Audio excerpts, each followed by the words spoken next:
Mark Young, out of what? Fort Lauderdale? Fort Lauderdale. Fort Lauderdale. This is a new modality. This is a new technology. This is something I've never heard of, and I've heard of pretty much everything, and I've tried pretty much everything in this room. Tell us a little bit about, yourself and what you do. Yeah, well, first of all, Sal, I got to say I'm offended that you've never actually heard of this because we are like the original biohack. Really? I'm dead serious. I mean, That Dave technology Asprey is actually that one of our early investors in like this the company. 80s? Go back. Actually, the science was created in the 80s. Wow. And the company has actually been around promoting it into consumer space for about 15 years. I've been around for about 5. But we need to talk about what it is, though. Yeah. So that's is kind of a thing. Exactly for who and how does it work? So this device, I'm going to have you actually do it while we're talking here. This is the Zona Plus. You got to put that in your right hand. Now it's going to ask you to squeeze it as hard as you can. Just follow the instructions on the screen, and I'm going to walk you through what's going on there.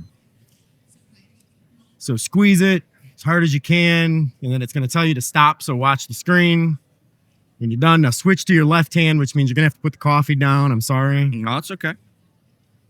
It's going to tell you to squeeze as hard as you can. That's calibrating what we call your maximum voluntary contraction. Now you're going to move it back to your right hand, and it's going to walk you through a series of exercises that are considered isometric. Now it's going to walk you through and tell you you're squeezing too hard. Get it to where it says hold. When you get it to exactly the space where it says hold, you're going to hold it at that exact same grip strength for 2 minutes. Okay. Now that may sound a little bit crazy because it's a little bit hard. It's kind of like a gaming module, right? Like you got to squeeze it a little bit, and then you lighten up a little bit, and it tells you to squeeze it more. So you got to keep going on. back and forth to stay at that same level it wants you to stay at. Well, you're not supposed to keep going back and forth. Meaning if I do reduce, it's warning me to go back. It's gonna coach you through it both with visual and audio cues. But what you're doing there is it's actually, like I said, isometric, which is the Greek words for equal measurement. Isometric. And what that means is that a lot of people think of exercise, for instance, as being concentric, meaning that I contract a muscle, or eccentric, meaning that I expand a muscle. So like a sit-up, I go up, I go down, I go up, I go down. Consider this more like a plank, where you're holding something at an exact same thing. Now, some people get into their planks and they fidget and they move and they wobble, and it's like, yeah, you're getting benefit, I agree, but you're not getting the exact isometric benefit that you would if you were to hold that plank in a static position the entire time. What happens with this is you're doing this at isometric. I'm going to kind of walk you through because I compare what Zona does in a biohacking sense, and I'm going to give you 2 big stories here. One of them is going to be, it's kind of like the 3-ball combo shot to the corner pocket, right? You do one thing and it causes something else. That thing causes something else. That thing causes something else, and ultimately gets you to the goal. Now, the goal of this is you're doing this hand grip therapy, and it ends up lowering your blood pressure. Okay, which sounds kind of like, how would this lower your blood pressure? I'm going to walk you through what the exact science is of that, but it's kind of like this leads to that, leads to this, leads to that. And what I love about it, it is the ultimate biohack.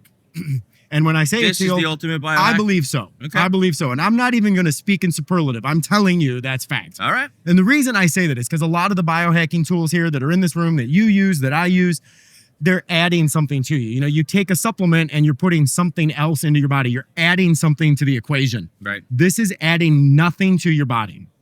It's literally just getting your body to do what your body automatically does. Your body is conditioned to survive. Your body is conditioned to remain in a homeostatic state, right? Yes. Like your body is conditioned to be normal. And when it goes out of whack, what we're supposed to do is get it back in alignment. Not do things that make it do something, but actually let the body do what the body naturally knows how to do. So what we're doing with this, causing that isometric, I'm going to give you the combo shot here to the corner pocket. Okay. You squeeze the device for 2 minutes in your right hand. You take a break. It's making me do it again. You go move to your left hand, though. But yes, you actually do that 4 times in a row. Oh, I didn't know. Yeah, so it's actually about 11 and a half minutes, 3 to 5 times a week. But here's the combo shot. You're going to hold it in your right hand, squeeze it, hold it in your left hand, squeeze it, whatnot. And people can probably hear on the podcast the beeping. Yeah, the beeping. And every time they hear that beep, that means you're not in your optimal zone, right? Correct. Combo shot. You do the isometric hand grip therapy about 60 seconds into your 2-minute therapy. So 1 minute into the 2-minute grip. What happens is your body ends up triggering a sympathetic response. Okay, and the body's like, there's a problem here. What's going on? My muscle hurts. My muscle's about to start cramping. Something doesn't feel right. Okay, so by doing that, you're actually triggering that sympathetic response. Oh, okay. Sympathetic response will automatically discharge nitric oxide because it feels a contraction in your arm. Got it. And it's going to trigger nitric oxide production for the sake of vasodilation. So you're going to get the vasodilation, which is going to obviously reduce pressure, but that's actually not the magic of what we're doing here. That's a short-term benefit. Here's the long-term benefit. When age-related hypertension sets in a person, that's what we call arteriosclerosis, right? Mm-hmm. For multiple reasons, blood vessels, arteries, they end up hardening over time. Yep. It's an age-related thing. It's going to happen to everybody for the most part. People are going to age, hopefully, right? That's the goal. So maybe not.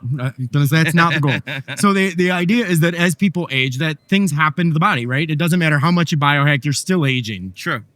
What goes on in there is that the endothelial lining of the cardiovascular system, which is the lining of the blood vessels, is actually functions like the body's what I'll call a thermostat. And that is the thermostat in the house does nothing but tells the furnace it's getting too cold or it's getting too hot, fix the temperature. Yeah. Then the furnace actually does the temperature fixing. Yep. The thermostat does nothing but tells the furnace that it's time to act. Yep.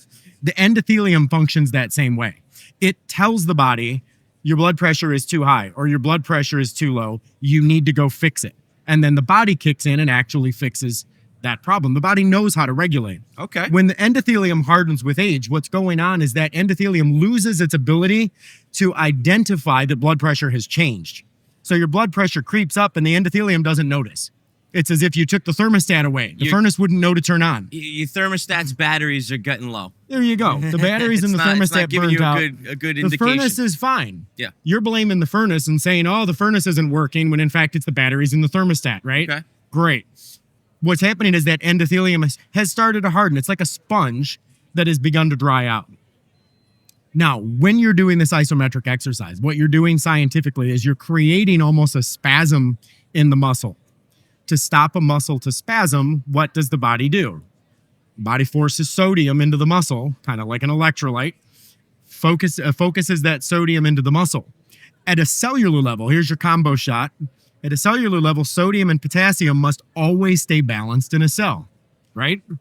As sodium releases, what must happen? Potassium must release also. Okay.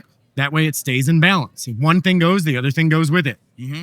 When potassium releases, it actually moves through the endothelium, and potassium is the only thing that softens the endothelium. As that endothelium softens, your batteries are recharged in the thermostat, the body kicks in and says, whoa, wait a minute, our blood pressure is too high. We've got to do something about this. So what you're doing is your body is, in essence, almost forgotten how to regulate because the batteries went low. That's cool. Using that combo shot. Isometric hand grip leads to sodium release. Sodium release leads to potassium release. Great. Potassium release leads to a softening and a self-regulating in the endothelium.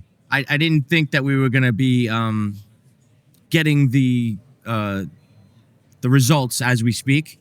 True. But I love the way you're explaining it because now I thought this was going to be, Sal, let me show you your stats at the end. But you're basically telling me the proof is going to happen as I'm doing it. And then switching hands and doing what the screen tells me to do is releasing potassium, which is a chain reaction. It's actually happening in your body right now. Happening right now. Yes, all of that is happening. I was going down that path. That's cool. All of that's happening in your body right now. Some people are like, oh, it's a blood pressure monitor. We're like, not at all.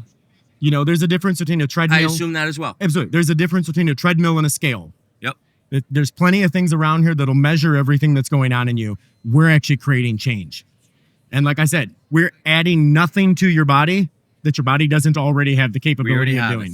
We're not making your muscles more effective. We're not making you exercise. We're not adding supplements. We're not adding red light. We're not adding oxygen. We're not literally just getting your body to do what your body already knows how to do. And that's why I'm confidently saying that's the ultimate biohack, right? Yeah.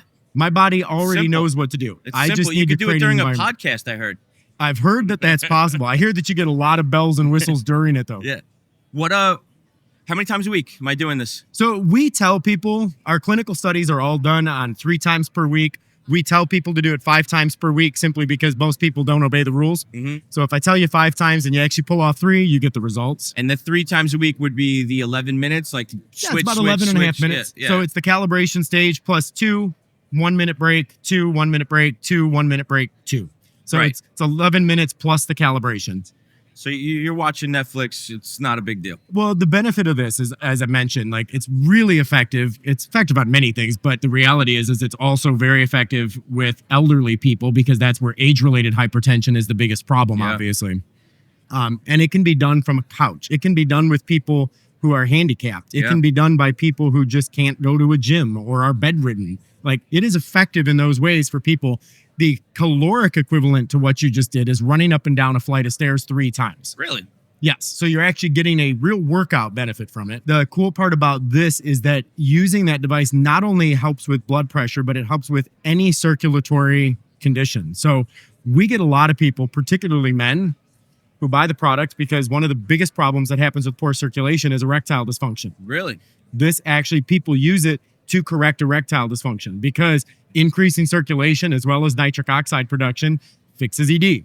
So it huge benefit. Makes sense. Yeah. Absolutely. And what's the clinical trial like about? How many people? What's the time schedule of that? Sure. So we've got dozens of studies that have been done over the years, everything from Johns Hopkins to Mayo Clinic, Harvard Health Letter. Like we've got research up the wazoo that's been for years. Right now, we're in the process of getting the FDA. And if anybody's familiar with how the FDA functions, it's not an easy task to go through.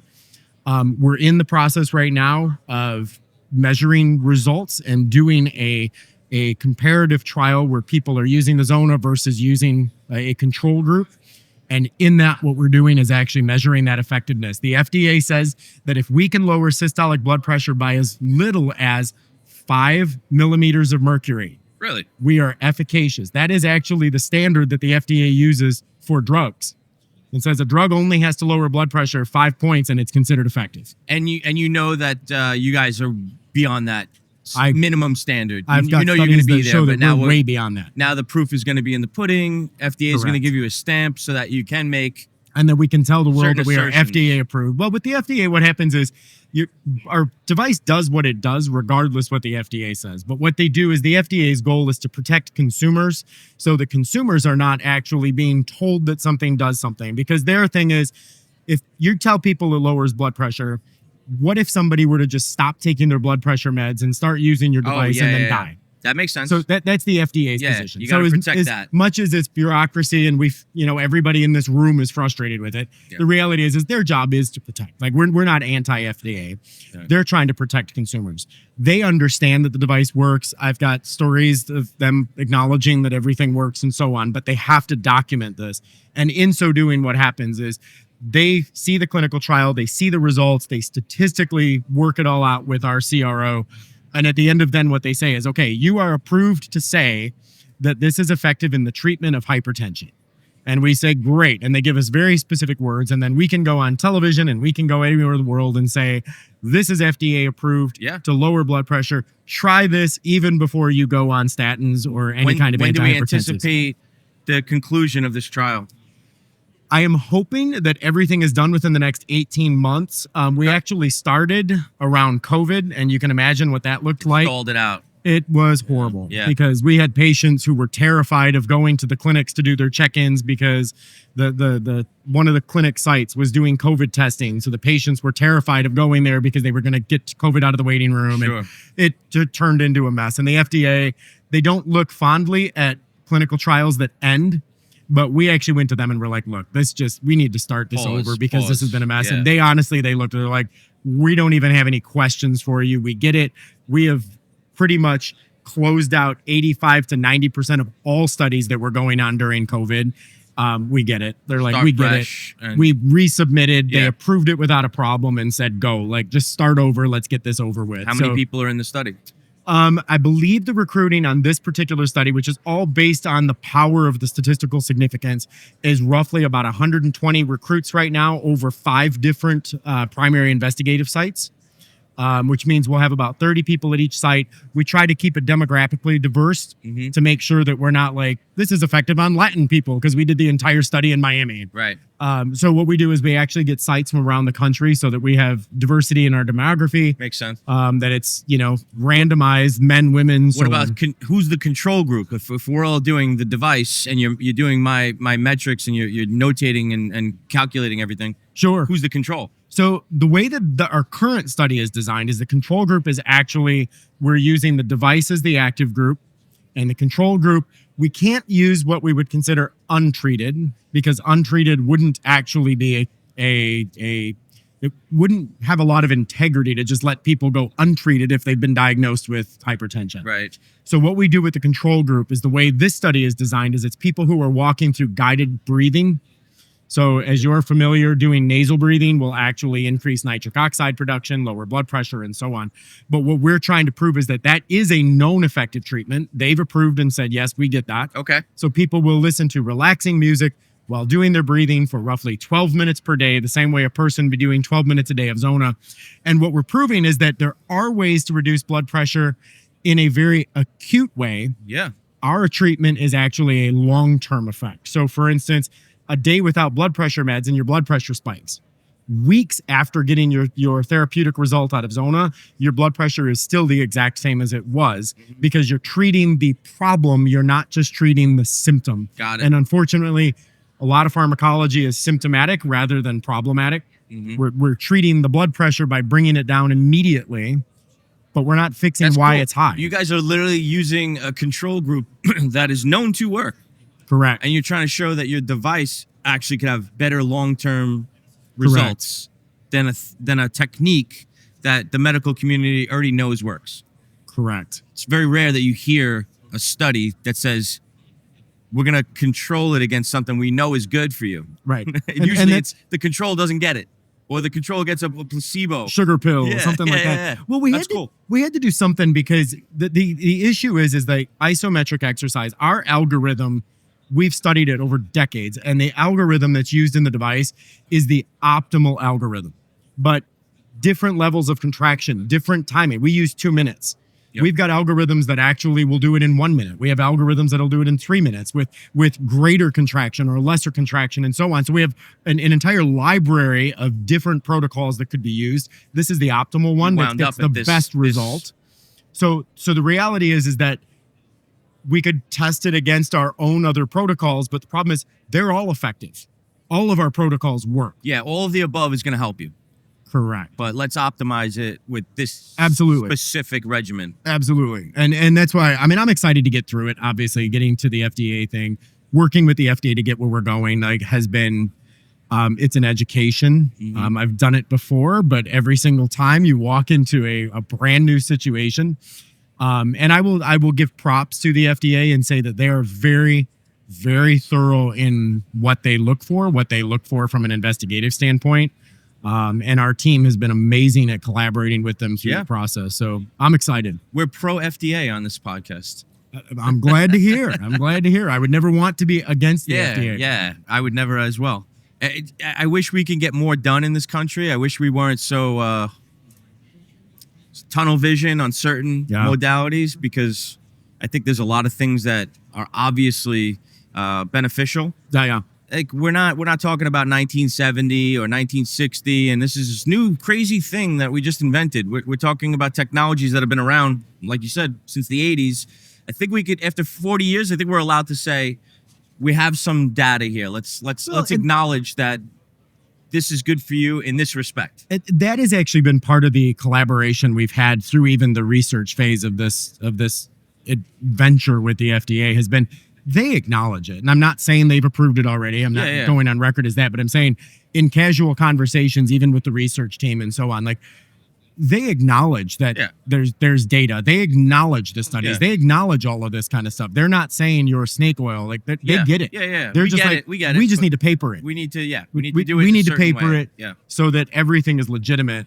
And I think that's impressive because again, we look around this room and all of the modalities that are here and all of the things that are here. And I guarantee, like I could walk around this room and I know most of the exhibitors here. The reality is most of it is very effective. There's no question about that. Most of it has never been researched by the FDA. Yeah. And that will put us a step above all of that. That will put us on a different plane. And I'm excited about it. But like I said, stories that I hear from people who I've been on blood pressure meds for this long and like now I'm not. And just people who use this as early interventions, people who are resistant to medications. And the reality is, I mean, I don't want to get into a whole conversation about protein triggering, but once you add pharmacology into your body, you're adding an alien substance into the body. A synthetic anything in the body is the body has to figure out how to deal with that. Yes. And often there are unexpected consequences because you're triggering the proteins that you know are affected by the medication. Problem is 95% of the proteins that exist in the body we haven't even named yet. So we call them side effects, but the reality is whatever you're introducing into the body is triggering other proteins that we don't even understand. And that's why people take, antihypertensives and they end up with dry mouth, they end up with coughing, they end up with sleeplessness, they end up with all of these side effects. Right. What's happening? Well, you're just triggering proteins that we don't know yet. We found the one that it works on, but we also found the 5 we didn't understand. It's what I love so much about this science because we're adding nothing. There is 0 side effect to what we're doing because nothing is being added to the body. Right. I wonder, thinking about for like my personal situation, for somebody that's special needs, for somebody that's not able to watch the monitor and listen and oh, it beeped, I got to squeeze harder, this and that.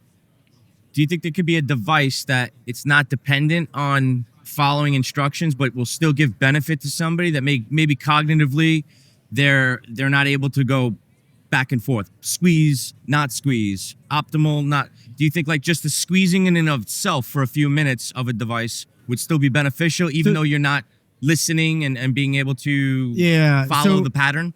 So I'll give you this and I'll go back to where we started, which is this idea of isometrics. And that is people are like, oh, it's like one of those stress balls. I just sit and squeeze it. I'm like, no, it's literally exactly the opposite. You have to do it a specific way. It's the exact opposite of that. It's nowhere comparative because, again, it's that concentric versus eccentric as opposed to isometric. And the idea, you can do sit-ups all day long. It's a different workout than doing a plank. It's doing squats versus doing a wall sit. Right. It's a very different exercise. Somebody with a cognitive disability is not going to be able to use it because they're not going to be able to follow that pattern, which you're saying. I know that I agree with that. I mean, the device itself gives auditory cues if you're moving. It also gives you visual cues.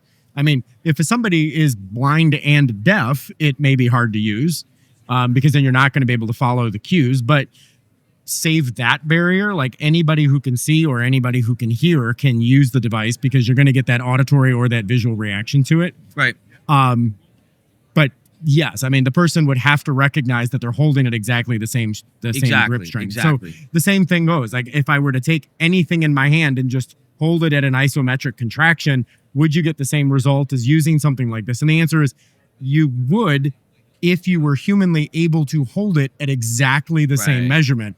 The benefit of this is it's, as you noticed, it is holding it at exactly that same grip strength is very complicated. It's kind of like holding the gas pedal at exactly 65 miles an hour. Maintaining that speed. Right? Yeah. You're never going to hold it at exactly 65. You're going to go to 63. You're going to go to 67. You're going to be in some range.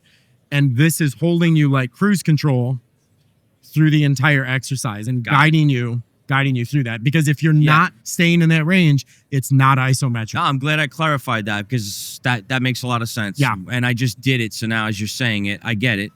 I was just wondering if somebody who can't follow those directions or is unable to, if they would get benefit, but that was very, very well said. How do you invest in life? Like what's your go-to besides your technology? What else do you guys do? What else do you do? Well, and I'll tell you, personally, my passion is to, I'll say, unlock people's disbelief in so many ways. And I'll say, I see so many people on a regular that are, oh, I could never, that's too hard. Or what if I did this? And anything from weight loss to going back to school to relationships to anything. And it's like my personal holy discontent, I'll call it, is this idea that I can't tolerate people who are in cycles of negativity.